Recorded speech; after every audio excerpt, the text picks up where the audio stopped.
5 millones de habitantes pueblan la metrópolis de un país que ensaya nuevamente una convivencia democrática luego de experimentar una larga y sangrienta dictadura militar por más de 16 años bajo el régimen del general Augusto Pinochet. A pocos meses de haberse reestablecido el sistema democrático con la elección de Patricio Aylwin, el balance dejado por el régimen militar es contradictorio. Una eficiente economía de mercado altamente competitiva, crecimiento sostenido, baja inflación, un 5% de desempleo, uno de los más bajos de América Latina. La cara negra la representa la sistemática violación de los derechos humanos, torturas, desaparecimiento de personas, asesinatos de opositores políticos, miles de chilenos en el exilio y en lo social, el empobrecimiento de amplias capas de la población, creando una amplia brecha entre una minoría enriquecida y la masa trabajadora. Los militares crearon dos Chiles distintos.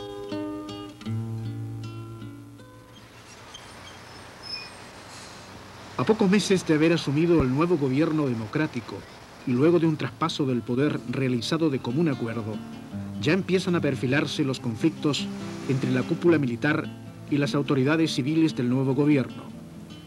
La permanencia del general Pinochet al frente del ejército, una opción que tenía de acuerdo a la constitución política del Estado, de permanecer inamovible en ese importante cargo, a pesar de la opinión contraria del presidente de la República, que es el generalísimo de las Fuerzas Armadas, es un motivo de tensión permanente entre gobierno y oposición. Igualmente, el esclarecimiento de delitos de derechos humanos que exigen organizaciones sociales y políticos adictos al nuevo régimen mantiene un clima de confrontación que tanto el gobierno como sus partidos políticos aliados tratan de evitar, imponiendo una política moderada de diálogo y respeto recíproco entre los diferentes sectores de la vida nacional. La voluntad pacífica del chileno medio se ve sacudida día a día por acciones violentistas y terroristas de grupos extremos, tanto de izquierda como de derecha, que intentan crear un ambiente artificial de inestabilidad. Amedrentamientos, atentados, robos a bancos y locales comerciales constituyen la crónica diaria de esta transición chilena de la dictadura a la democracia.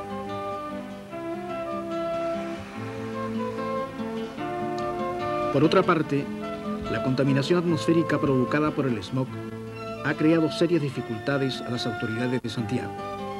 El tránsito de vehículos ha sido restringido severamente y se han intensificado las medidas de control de chimeneas y tubos de escape de la locomoción colectiva. Los niveles de contaminación en las últimas semanas han alcanzado grados que ponen en peligro la salud de las personas. Santiago se ahoga en humo. En general, la gente de la calle se encuentra optimista ante la política de las nuevas autoridades democráticas. Las primeras iniciativas tomadas por el presidente Aylwin intentan poner en práctica las tareas de su gobierno que expuso el 21 de mayo pasado ante el Congreso Pleno, una reunión de ambas cámaras, de senadores y diputados, y que él resumió en 5 puntos. Esclarecer la verdad y hacer justicia en materia de derechos humanos, como exigencia moral ineludible para la reconciliación nacional. Democratizar las instituciones. Promover la justicia social, corrigiendo las graves desigualdades e insuficiencias que afligen a grandes sectores de chilenos. Impulsar el crecimiento económico, desarrollo y modernización del país. Y reinsertar a Chile en el lugar que históricamente se había ganado en la comunidad internacional. En el plebiscito realizado en 1988, para definir si Pinochet continuaba o no en el poder, el general amenazó a los chilenos: yo o el caos. Aylwin aludió a ese dilema ante los parlamentarios. Contrariando el pesimismo de errados agoreros, dijo que presagiaron caos, violencia y otros males, los chilenos estamos demostrando que somos capaces de vivir en libertad y que no necesitan del imperio de la fuerza ni de constantes amenazas para mantener el orden ni para trabajar.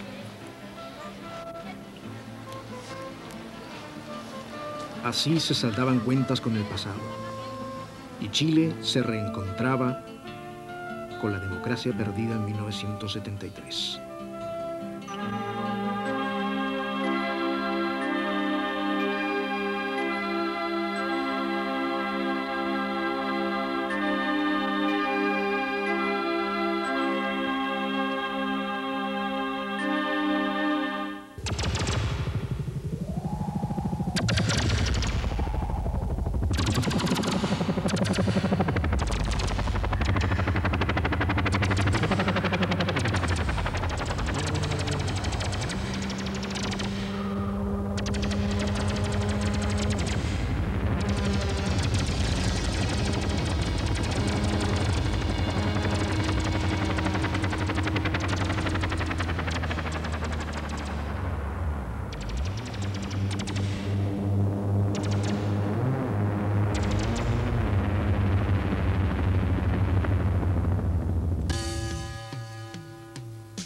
El derrocamiento del gobierno del socialista Salvador Allende fue uno de los más sangrientos y crueles en la convulsionada historia política de América Latina. Las calles se llenaron de militares y un clima de incertidumbre y miedo se apoderó del país. El régimen militar de Pinochet gobernó los 16 años en un estado de excepción, de guerra interna, en donde los opositores políticos fueron descalificados como enemigos de la patria. La otrora ejemplar democracia chilena, en la que se sucedían los gobiernos elegidos libremente por los ciudadanos, casi sin interrupciones desde 1840, y en donde el soberano era la voz del pueblo, fue reemplazada por un Estado autoritario, con un presidente con poder absoluto, una Cámara Legislativa compuesta por 4 personas, los comandantes en jefe de las Fuerzas Armadas, y una filosofía de Estado ya conocida y experimentada en otros países del tercer mundo, la doctrina de la seguridad nacional. Sin embargo, y para sorpresa de muchos, el general Pinochet aceptó el resultado de las elecciones de diciembre de 1989 y entregó el poder a su sucesor en un acto que singulariza a la dictadura chilena. El carácter legalista del pueblo chileno se impuso hasta en este último capítulo del régimen militar.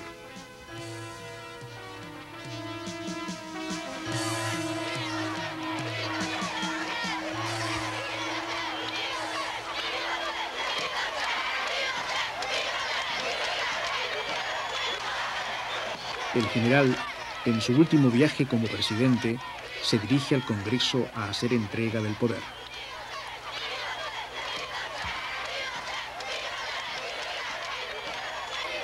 El pueblo, apostado en la calle, se divide en esta singular despedida.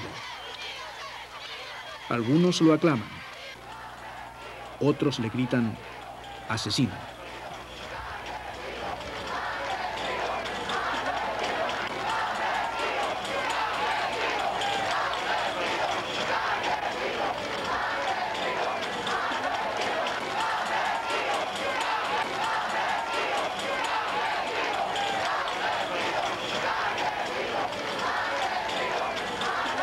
Manifestantes lanzan objetos a su auto descubierto.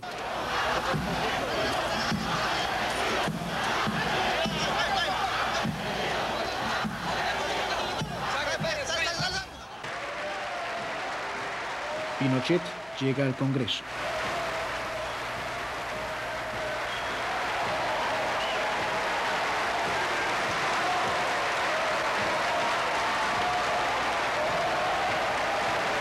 Patricio Aylwin es aclamado al llegar al Congreso por los asistentes al acto. Numerosos invitados de todo el mundo están presentes.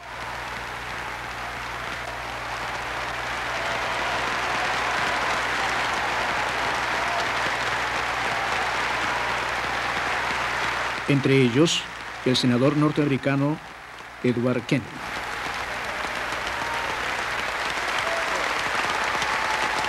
El presidente del Senado tomará el juramento de rigor.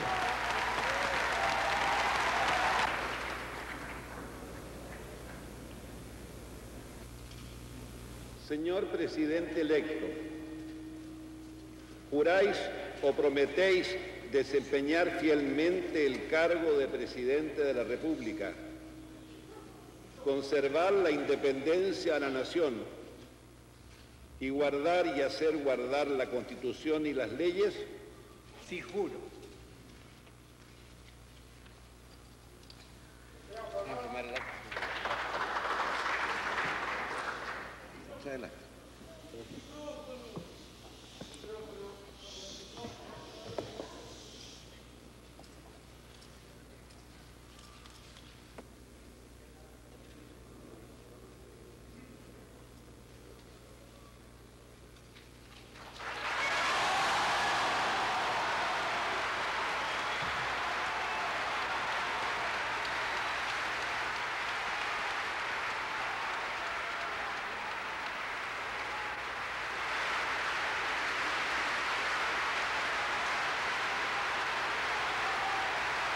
Chile tiene un nuevo presidente constitucional, el demócrata cristiano Patricio Aylwin. El primer gabinete del presidente Aylwin.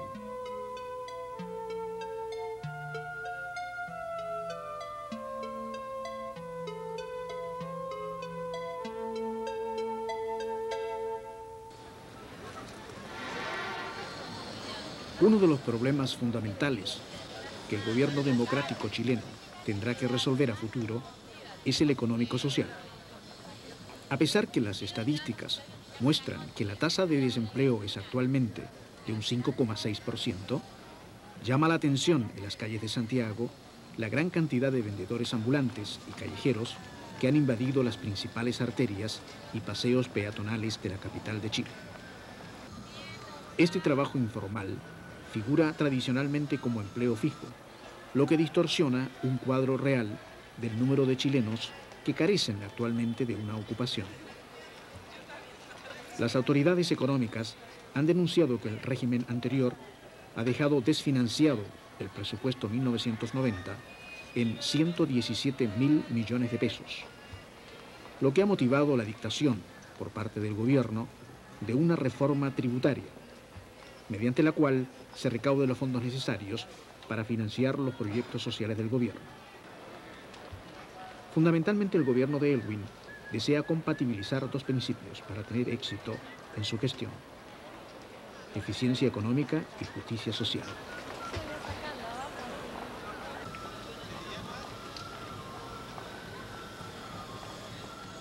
Pablo Piñera, subsecretario de Hacienda, define así las tareas prioritarias del gobierno.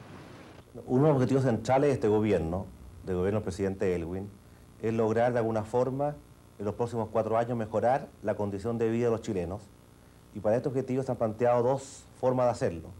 El primero de ellos es una redistribución del ingreso, básicamente aumentar el gasto social en salud, vivienda y educación, para lo cual se ha modificado la ley tributaria para aumentar los impuestos y así poder financiar este mayor gasto social.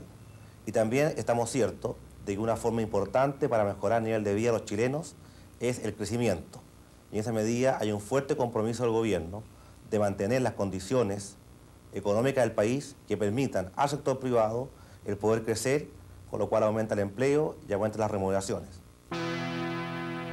El mayor gasto social, según opinión de las nuevas autoridades, irá en beneficio de los más pobres, aquellos que no han participado de los éxitos económicos alcanzados por el país en los últimos años. ¿Cómo se puede definir el vivir en extrema pobreza? Yo creo que en Chile siempre la forma de definir extrema pobreza es relativa. Yo creo que en Chile, dado que es un país de desarrollo mediano, que tiene recursos, hoy día en Chile hay sectores que viven en la extrema pobreza. Lo ha sabido siempre, desde que Chile existe, pero hoy día se ha agudizado el problema producto de un modelo económico que fue muy eficiente en cuanto a apertura exterior, pero que no tuvo ninguna consideración por los sectores más pobres de Chile. De ahí que uno de los principales problemas que enfrenta el gobierno es justamente este bolsón de extrema pobreza, que pensamos lentamente ir disminuyéndolo y esperamos que en un plazo de 4 años podamos decir de que en Chile ya no hay más gente en extrema pobreza. Cerca de 800.000 personas viven en Santiago en extrema pobreza, El gobierno destinará 116.000 millones de pesos al gasto social para tratar de acortar la brecha entre pobres y ricos.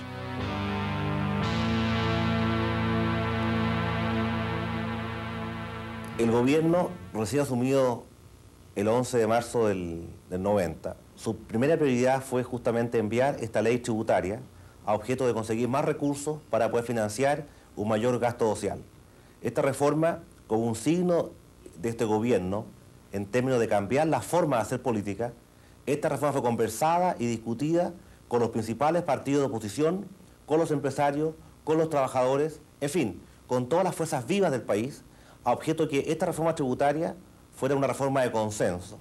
Y después de un periodo de negociación logramos que esta reforma fuera aprobada por la inmensa mayoría de este país.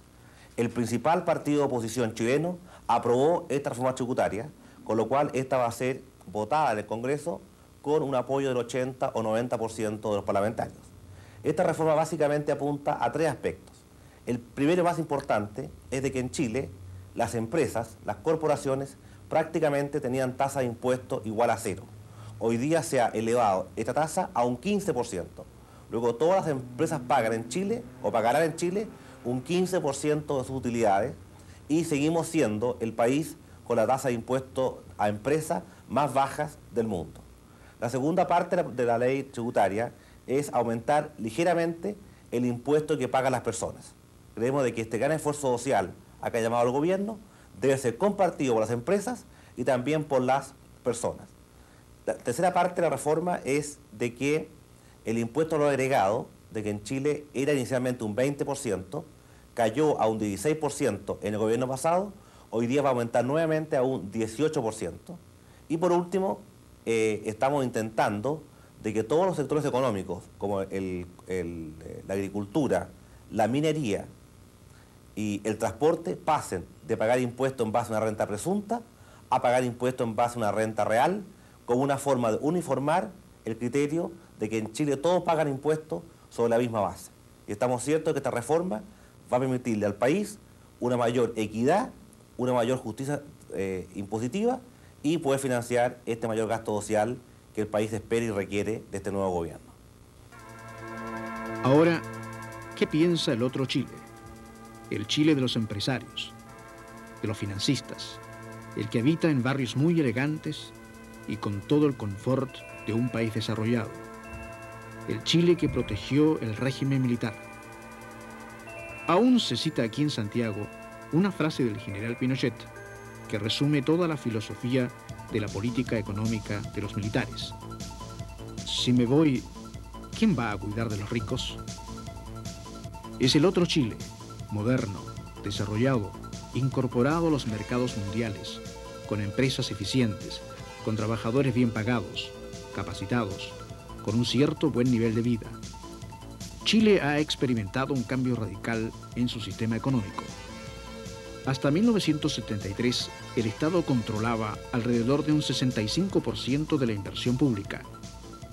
Hoy en día, el motor fundamental de la actividad económica descansa en la empresa privada. Al Estado se le ha asignado un carácter subsidiario. Incluso sectores fundamentales de la actividad nacional, como la salud y la educación, cuyo servicio en el pasado era atención preferente del Estado, fueron en gran parte privatizados en el régimen militar.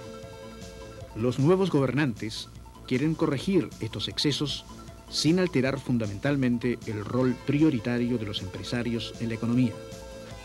Manuel Feliu, presidente de la asociación gremial que agrupa a los empresarios chilenos, enfoca así este cambio operado en el país. Yo diría que esto es consecuencia de los cambios estructurales que han habido en el país, que de alguna manera esos cambios han motivado una nueva imagen del empresario, del trabajador, del rol que cumple la empresa privada, del rol que cumplen los trabajadores y los empresarios como miembros importantes del sector, de lo que son las empresas privadas, y que de alguna manera se inserta mejor en la sociedad y la sociedad entiende mejor el rol de los trabajadores y empresarios y de la empresa. Y lo entiende mejor, ¿por qué? Porque el sistema que teníamos antes, en que el motor de desarrollo era el Estado, ha cambiado en el sentido de que el motor de desarrollo es la empresa privada. Hoy día la empresa privada genera casi el 80% del Producto Geográfico Bruto en nuestro país. Producto geográfico que en el pasado lo generaba en gran medida el Estado y sus empresas. Hoy día, con las privatizaciones, con el achicamiento del Estado, la empresa privada tiene una presencia muy importante en lo que es el desarrollo económico. Ahora, un desarrollo económico que nace de lo que es la esencia de la empresa privada, el emprendimiento empresarial, la acción de emprender, la acción de crear. En el pasado, esta acción de emprendimiento estaba fundamentalmente ligada a la posibilidad de que el Estado privilegiara algún sector o subsector de la economía y del sistema empresarial. Si quería un empresario trabajar, tenía que obtener una ventaja del Estado a través de una ley de excepción que le permitiera un monopolio de mercado en determinada actividad, que le permitiera un crédito privilegiado, un sistema de importación también de primas o previas para importar mercadería o materias primas básicas también con privilegios. Bueno, eso se eliminó en el país y hoy día el único privilegiado que hay en Chile es el consumidor final. En Chile, empresarios, gobernantes y trabajadores han convenido que las desigualdades sociales y económicas existentes no benefician a un régimen democrático estable. Aspiran al diálogo y a buscar consensos, evitando la confrontación. Los empresarios confían en que el mundo desarrollado abra sus puertas a los productos chilenos y los trabajadores reivindican remuneraciones más justas y estabilidad en el empleo. Después de profundas recesiones en 1975 y 1982, la economía chilena se ha recuperado y la inflación se ha mantenido en niveles moderados.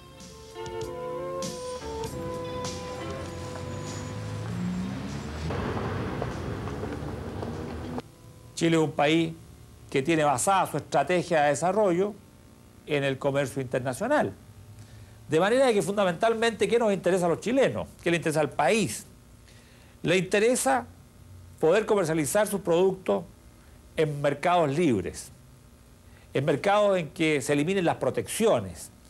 Lo que nosotros realmente le pediríamos a la Europa del 92, ¿no es cierto?, es justamente que, así como hoy día, parte importante del crecimiento europeo se basa en el mercado externo, el 35% del producto geográfico de la Europa del 92, de la Europa de hoy, digamos, del mercado común europeo, pasa por el comercio internacional, nosotros estaríamos realmente muy satisfechos si logramos que la Europa del Este también, de alguna forma, ¿no es cierto?, abra sus mercados y permita el acceso a nuestros productos a estos mercados tan importantes.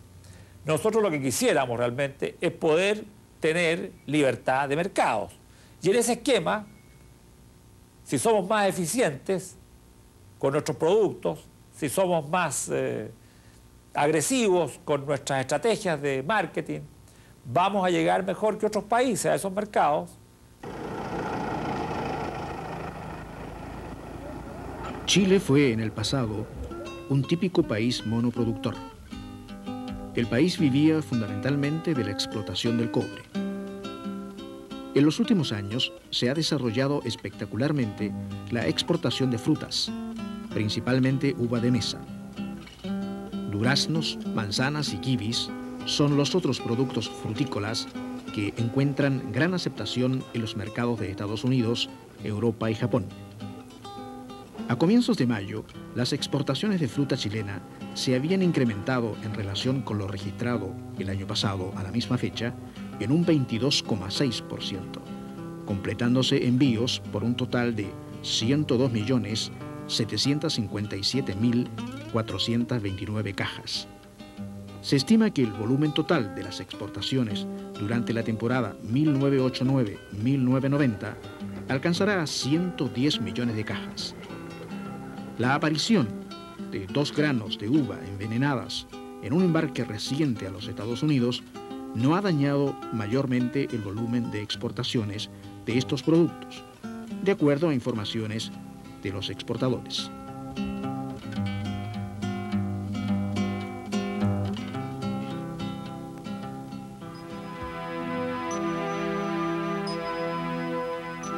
Chuquicamata, la mina de cobre a tajo abierto más grande del mundo. El expresidente chileno Eduardo Frei lo consideró como la viga maestra de la economía chilena.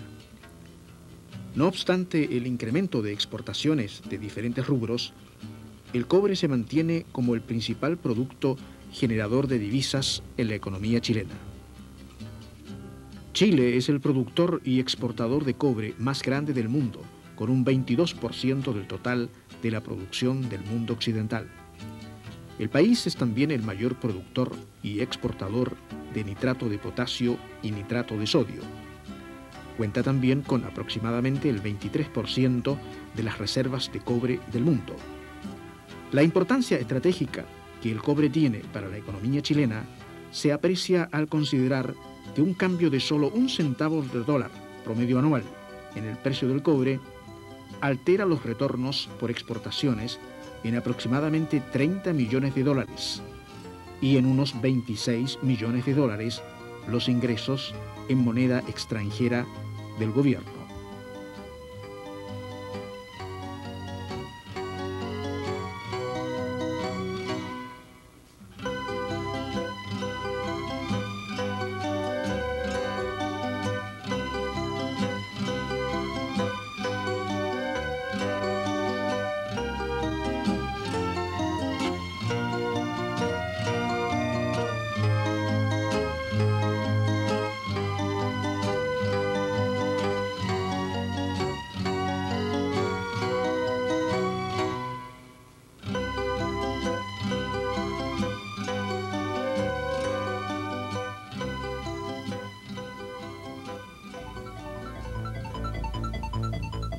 La computación es otro de los rubros que más se han desarrollado últimamente en Chile. Más de 40 marcas internacionales compiten en el mercado de software. En 1984 se inicia el boom de los PC, computadores personales, y actualmente es impensable una firma o industria que no cuente con personal especializado en los diferentes sistemas de computación conocidos en el mundo desarrollado. Chile se ha convertido en un pionero en materia computacional. Solo en Santiago hay más de 100 institutos de capacitación técnica.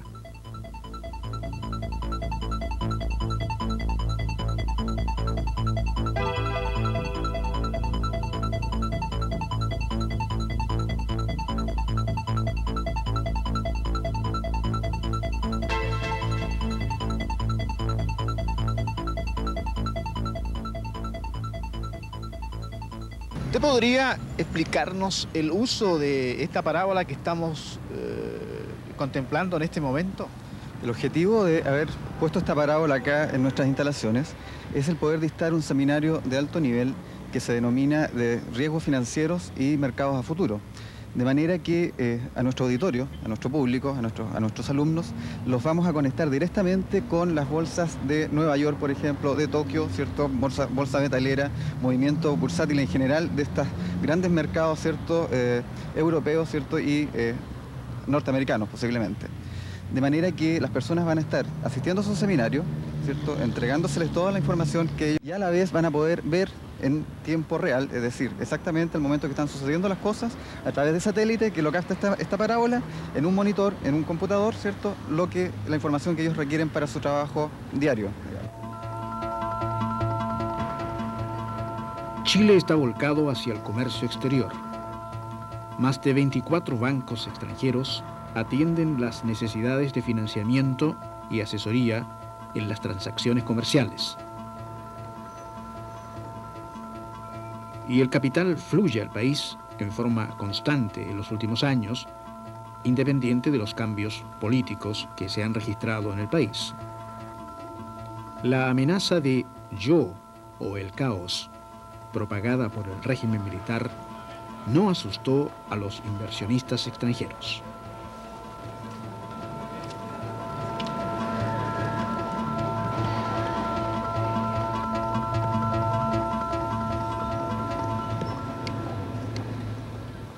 Lo interesante es que estos últimos años ha venido creciendo la inversión extranjera en Chile de una forma bastante importante. después de haber traído más o menos un promedio de unos 400 o 500 millones de dólares por año de inversión aprobada, resulta que en el año 88, justo antes del referéndum y cuando la gente pensaba que a lo mejor había una cierta incertidumbre, la inversión aprobada subió a casi 2.000 millones de dólares. Y pasado ese plebiscito y en plena campaña electoral, la inversión subió a 3.000 millones de dólares. Ahora, esa es la inversión aprobada. Y la inversión materializada, porque hay un periodo, digamos, en que se demora en hacerse la inversión, por ejemplo, los grandes proyectos mineros, y qué sé yo, ha llevado un ritmo relativamente similar, ¿ya? Y a eso se refería el presidente de la República cuando decía de que en los primeros 3 meses, yo le puedo adelantar que ya tenemos cifras de los primeros 4 meses del año, tenemos cerca de 500 millones de dólares de inversión materializada. Y eso significa 2,5 veces más que en similar periodo del año pasado, que ya fue un año récord. Ahora, los 14.000 millones de dólares de inversión se refieren a la inversión que en este momento está en ejecución o en estado avanzado de desarrollo, de identificación, y son efectivamente 14.000 millones de dólares en proyectos para los próximos 4 o 5 años, en sectores minero, industrial, pesquero, agroindustrial, papel y celulosa, ¿no? Y que son bastante importantes, que van a requerir, el gobierno está haciendo un esfuerzo importante en infraestructura, en proveer los caminos, los puertos, las comunicaciones que hacen falta para recibir ese volumen tan importante de inversión.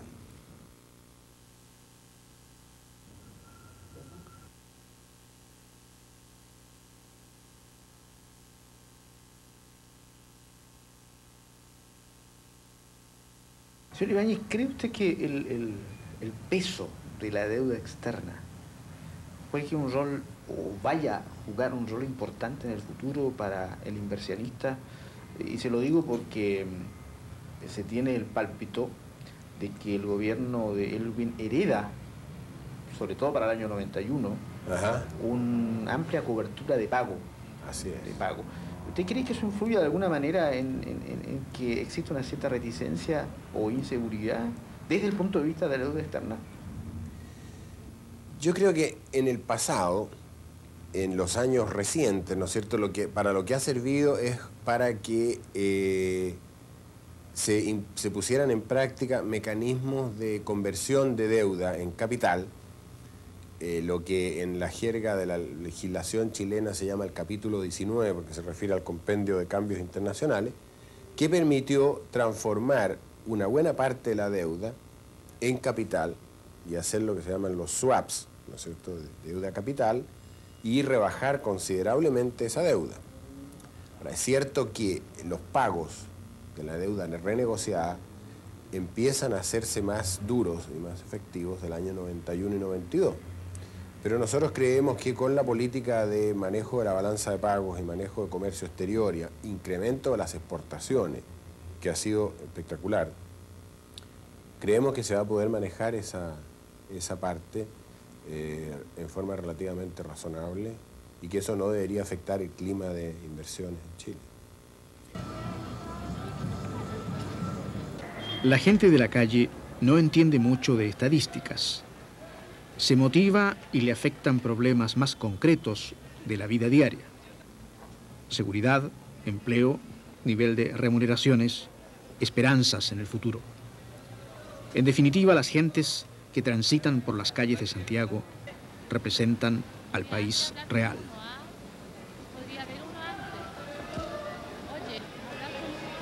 ¿Me puede usted decir cómo ve la situación económica actualmente? Es muy poco tiempo el que ha transcurrido. Perfecta no está, pero por lo menos tenemos esperanza que se vaya arreglando de a poco.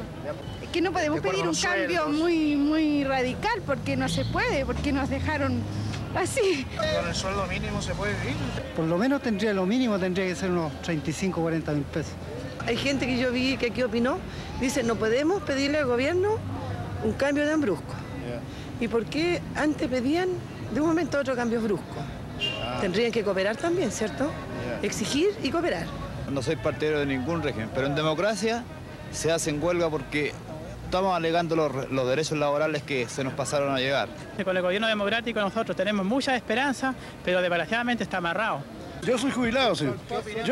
Yo creo, yo he visto, señor, que se han arreglado aquí los diputados, los grandes ministros y presidentes, los sueldos, grandes sueldos, y de los pobres no hacen nada. De los jubilados ahora no hablan. Con el apoyo de todos los ciudadanos vamos a salir adelante. Que tengamos paciencia, tengamos fe tendido de que vamos a salir adelante. Tengo la esperanza de que mejore, pero pienso que lo más importante es que hay que tener paciencia. Económicamente yo tengo mucha esperanza en que salgamos a flote. No tenemos ni un 10 pesos para comprar un pan. Lo subieron el pan, lo subieron el azúcar, la harina. Bueno, confianza uno no la puede, digamos, dejar de lado, ¿se fija? Esperanza también, pero hay mucha desunión, poca solidaridad. La gente realmente como que no tiene conciencia de que este es un país nuevo, que hay que hacer cosas positivas y ayudar a la gente con la mejor disposición. En Santiago de Chile se suceden casi a diario atentados a las personas. El ex miembro de la Junta Militar, General Lee, fue baleado por desconocidos. Otro alto oficial de Carabineros fue asesinado. Sectores políticos responsabilizan a Pinochet por el descubrimiento de cadáveres enterrados en el norte del país. Los presos políticos organizan huelgas de hambre para presionar al gobierno por su libertad. La esperada reconciliación entre los chilenos aún espera.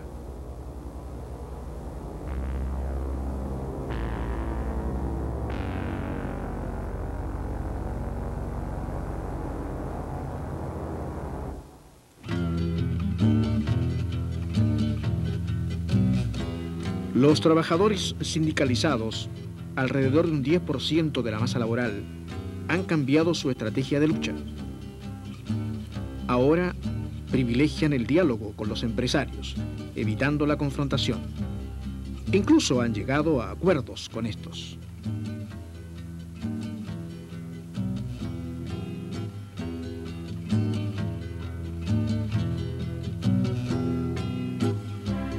Respecto del salario mínimo, que tengo entendido fue acordado en este marco acuerdo, ¿a usted le parece suficiente? ¿Cree usted que 26.000 pesos sea una suma digna para un trabajador chileno?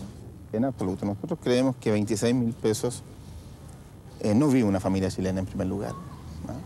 Ya, pero no es menos cierto que los empresarios ofrecían 24.000. 24.190 pesos fue la última conversación que tuvo la Central Unitaria con el sector empresarial. Y se llegó a 26.000 pesos en presencia del presidente de la República y 24 horas antes que se firmara el acuerdo. Ya con esto le quiero graficar que si no se llegó a un salario mínimo superior a ese, es precisamente por la tosudez y la negativa del sector empresarial. Ahora, que beneficia a un vasto sector de la ciudadanía, 700.000 personas aproximadamente, eso es efectivo. Y que a lo mejor no beneficia a sectores que están en la CUT, que son mayoritariamente industriales, sectores industriales, sectores profesionales en algunos casos, eso es cierto. Eso es cierto, pero no es menos cierto que el salario mínimo fue modificable y estaba en 18.000 pesos. O sea, porcentualmente fue un aumento considerable en términos de porcentaje, que no resuelve el problema, obviamente que no resuelve el problema. ¿Usted le cree al gobierno actual? ¿Ustedes Sí. le creen al gobierno? ¿Tienen Sí. fe en el gobierno actual? Nosotros tenemos mucha confianza en este gobierno, ¿no? Y es confianza que se ha manifestado en los muchos años que caminamos juntos. Usted debe saber que varios de los ministros que hoy día ocupan carteras en este gobierno fueron asesores del movimiento sindical. Muchos de ellos, ¿no? Fundamentalmente en el área del trabajo y en el área económica. Y por lo tanto son compañeros nuestros que estuvieron con nosotros en los tiempos más difíciles de la dictadura, ¿no? Y conocen nuestra problemática, ¿no? Y conocen nuestros problemas, ¿no? Y saben la forma que tenemos para enfrentarla y saben lo que pensamos también. En ellos nosotros tenemos mucha confianza. Estamos en La Vega viendo algunos precios. ¿Cómo está, señor? Buenas tardes. A ver, ¿cuánto cuesta esto? 120. 120, pero es muy caro, pues. ¿Ah? ¿No podría hacer una rebaja usted? Sí, se puede, depende de los kilos. Depende de los kilos. Claro. Muy mala, se vende muy poco, demasiado poco. ¿Y por qué? Porque no tiene plata la gente. ¿Tiene plata? No, hay poca plata ahora, muy poca plata. Ah, y están muy mal pagados los trabajos. ¿Qué ha significado la democracia para usted? Bueno, hasta aquí no se ha hecho nada. No se ve nada todavía. Ya, no se ve mucho cambio. No, hasta aquí no, y también de tan poco tiempo que ha estado este caballero arriba. Claro, hay que darle yo creo que hay que darle un poco de tiempo. Estas cebollas, señor, ¿usted las vende? ¿No encuentra usted que está un poco caro? Sí, está todo caro. ¿Está todo caro? ¿Y antes no estaban caras las cosas? También. Ah, o sea, con el régimen militar también están las cosas caras. Sí. ¿Usted no nota ningún cambio? No, nada. Absolutamente nada. No. No, porque antes estaba caro y ahora sigue igual. ¿Tiene confianza usted en que cambie esto? Sí. ¿Y por los precios? ¿Qué le parecen los precios? Un poquito subido, sí, pero ya vamos a ver un poquito más adelante. Ya. ¿Usted votó por el señor? Sí, con orgullo. Ya. Y con alto orgullo y me saco el sombrero por él. Bien. O sea que usted tiene esperanza de que la Mucha cosa esperanza vaya, que el caballero vaya mejor. Por supuesto, somos pobres y tenemos que esperar una cosa mejor de él.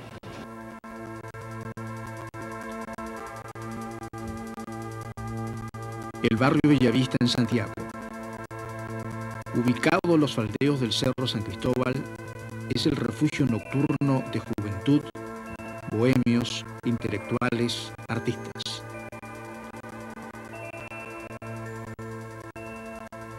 Más de algún exiliado chileno retornado al país instaló su local aquí, emulando las pequeñas cafeterías parisinas o madrileñas.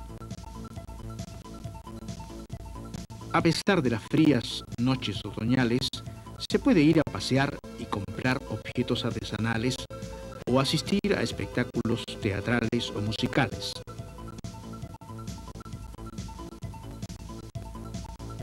Todo allí es informal. Es el nuevo rostro del Santiago que quiere vivir de noche, después de años de restricción y toque de queda.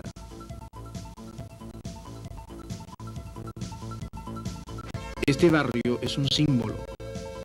Se percibe como el centro aglutinador del descontento, de la rebeldía, como una reacción espontánea surgida desde el autoritarismo mismo del régimen militar.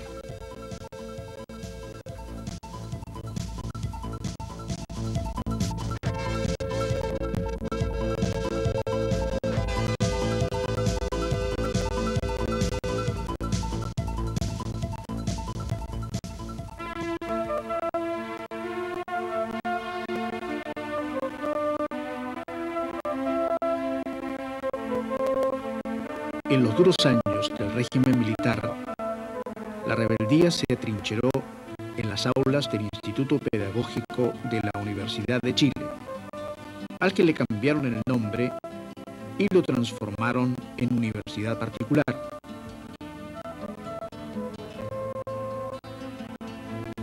En dictadura, la policía llenaba con frecuencia el campo universitario, violando la autonomía. ¿Ocurrirá lo mismo en democracia? Creo que hay como más seguridad en ese sentido, de que los carabineros puedan entrar a perturbar las clases, porque antes era como eso, ¿no? Entraban a clase, estando en clase los profesores entraban y sacaban y llevaban detenido a todo el mundo. Yo creo que no, ahora no, la represión no se expresa con los carabineros, sino que se expresa en otras leyes de amarre que están para esta universidad. ¿Qué pasa ahora en el sistema democrático? Bueno, yo creo que el problema principal es la desmotivación. Claro, aquí toda la gente está súper desmotivada, al menos el año pasado había algo que teníamos todo en común, que estábamos todos en contra del régimen. Y ahora muchos se la creyeron y yo también en un poco, y en cierto sentido también me la creí un poco, pero ya no sé, eso es el problema, la motivación. ¿Tiene confianza en el presidente Aylwin que cambie algo? No. No. Yo tengo esperanza en que Aylwin trabaje una cosa mejor. ¿Están politizados los estudiantes actualmente aquí en el expedagógico? Yo creo que la situación del estudiantado en general, aquí en el pedagógico, aqueja un punto la cosa de desmotivación. Ahora, aqueja también a lo que ha sido, digamos, durante los años de dictadura, la afluencia de los partidos políticos al interior del movimiento estudiantil. Yo creo que ciertamente se ha politizado el movimiento estudiantil, pero se ha politizado de una forma absolutamente negativa, no dando espacio a la real cantidad de gente, ¿no es cierto?, a que decida su futuro, sino que son los partidos políticos, en un trasfondo menos oscuro, digamos, los que deciden el porvenir. O sea, el 10% de la gran cantidad de estudiantes decide el porvenir del 100%. Yo creo que eso tiene que cambiar. La coalición de partidos que apoyan al gobierno de Aylwin hereda esta secuela de inestabilidad y frustración. Ha sorprendido a la opinión pública internacional el recrudecimiento en los últimos días de actos terroristas en Santiago, de amedrentamientos, de amenazas, de asesinatos incluso. ¿Cuál es la posición de los partidos de gobierno respecto a esa escalada de la violencia?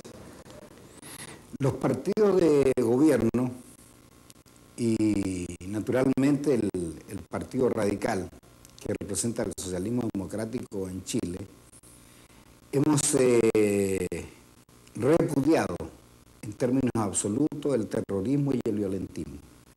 Creemos que en este momento en que estamos tratando de restablecer la democracia y consolidar el movimiento democrático en Chile, e incluso en la proyección de recrear una democracia distinta, renovada, una democracia nueva, hemos estado por repudiar todos estos movimientos que hoy se dan de carácter violentista, terrorista, que creemos que surgen de la extrema izquierda y de la extrema derecha. Creemos que en este movimiento y en esta acción terrorista y violentista están elementos que no han logrado convencerse que la única forma de defender la democracia es justamente buscando la reconciliación entre los chilenos, sino que por otro lado están también sectores de la extrema derecha, de la reacción de este país, incluso de elementos representativos de lo que fue la antigua dictadura, que también tratan de generar una acción justamente para impedir que en este momento se restablezca la normalidad en Chile, la democracia y la reconciliación, que es lo que fundamentalmente nosotros estamos buscando a través de este nuevo gobierno. ¿De qué manera la presencia del general Pinochet en la comandancia en jefe obstaculiza un proceso pacífico de democratización? Creemos que la presencia del general Pinochet, que fue el jefe del gobierno dictatorial, indudablemente que es un obstáculo en este sentido y en esta búsqueda de la reconciliación entre los chilenos. Él ha tratado de generar y de mantener un liderazgo que naturalmente no está facilitando esta búsqueda de la reconciliación y esta búsqueda de la democracia que en Chile se está buscando entre los chilenos. Por lo tanto, nosotros pensamos que, y así lo hemos señalado reiteradamente, que no es bueno que el general Pinochet, que fue la expresión y fue el jefe y el hombre que liderizó la dictadura en Chile se mantenga al frente de las Fuerzas Armadas. Entre tanto, los más pobres esperan, confían en las promesas de cambio anunciadas por el gobierno de Erwin.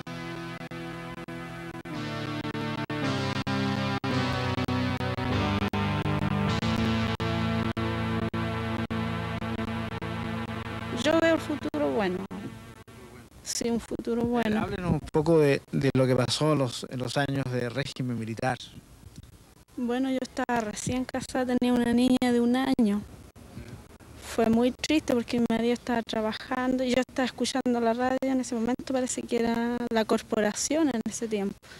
Cuando empiezan a dar todo eso del bombardeo, todo, y fue bien impactante. Y como a los 2 o 3 días vinieron a allanar toda la población, a sacar a la gente, todo. Y fue bien duro, terrible. ¿La gente sigue con un poco de miedo? Hay algunas que tienen miedo, porque yo antes tenía miedo y ahora ya no. Yo les doy ánimo a los demás, les digo que no pasa nada. No tengo miedo. A veces me da un poquito de miedo, pero yo digo, Dios sabe. Pero con el nuevo gobierno no creo que vuelva a pasar un golpe de Estado, no creo. Así que no tengo miedo. ¿Usted cree que el gobierno tiene otra actitud? Es otra actitud, sí, se ve, es otro. Se siente mejor, más segura, más cómoda con este gobierno. Porque yo también soy allegada, hace 16 años que estoy allegada aquí, ahí al frente, y espero algo para mis hijas. Tengo 2 hijas, espero, como dijera yo, más... ¿Mayores posibilidades? Ojalá, eso es lo que yo quiero. ¿Usted, señora, cómo ve la situación? Ojalá que esté mejor nomás. Y también pues vivo allegado aquí con mis papás. Yo tengo 4 niños también. Y él, sí, de allegada, porque no tengo, más que no estoy sin marido. Así que no es nada lo que tengo de ingreso, no tengo nada. Si lo único que tengo es una cama donde dormir con mi hijo, nada más. En 1987, el Papa Juan Pablo II dijo en Chile: los pobres no pueden esperar. Es el desafío de la nueva democracia chilena.